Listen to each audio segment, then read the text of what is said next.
ঈদে লম্বা ছুটি পাচ্ছেন সরকারি বেসরকারি চাকরিজীবীরা। 19 মার্চ থেকে 23 মার্চ পর্যন্ত থাকছে সরকার নির্ধারিত ছুটি। সরকারি ছুটির আগে ও পরে ক্যালেন্ডারে অন্যান্য সরকারি ছুটি থাকায় সম্ভাবনা তৈরি হয়েছে লম্বা ছুটির। ঈদের আগে 17 মার্চ থাকছে শবে কদরের ছুটি, 18 মার্চ অফিস খোলা থাকবে। এদিকে ঈদের পরে 24 ও 25 মার্চ কর্মদিবস, 26 মার্চ স্বাধীনতা দিবসের ছুটি। পরবর্তী 2 দিন শুক্র ও শনিবার সাপ্তাহিক বন্ধ।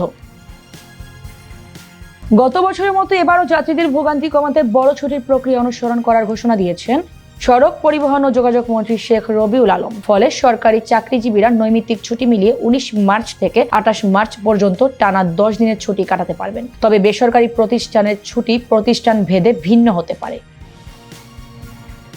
এছাড়া ঈদের আগে থেকে ছুটিতে গেছে শিক্ষা প্রতিষ্ঠান। কলেজগুলো 18 ফেব্রুয়ারি থেকে রমজান ও গ্রীষ্মকালীন ছুটি শুরু করেছে, যা 25 মার্চ পর্যন্ত থাকবে। 26 মার্চ স্বাধীনতা দিবস ও সাপ্তাহিক ছুটির পর 29 মার্চ থেকে কলেজ খোলা থাকবে।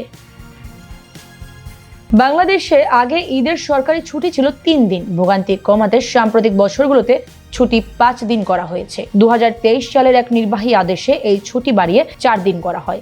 সর্বশেষ গত বছর আরো 1 দিন যোগ করে 5 দিন করা হয়। ঈদের সম্ভাব্য তারিখ ধরা হয়েছে 21 মার্চ। চাঁদ দেখার উপর নির্ভর করে রমজান মাস 29 দিনের হলে 21 মার্চ বা 30 দিনের হলে 22 মার্চ উদযাপিত হতে পারে ঈদ।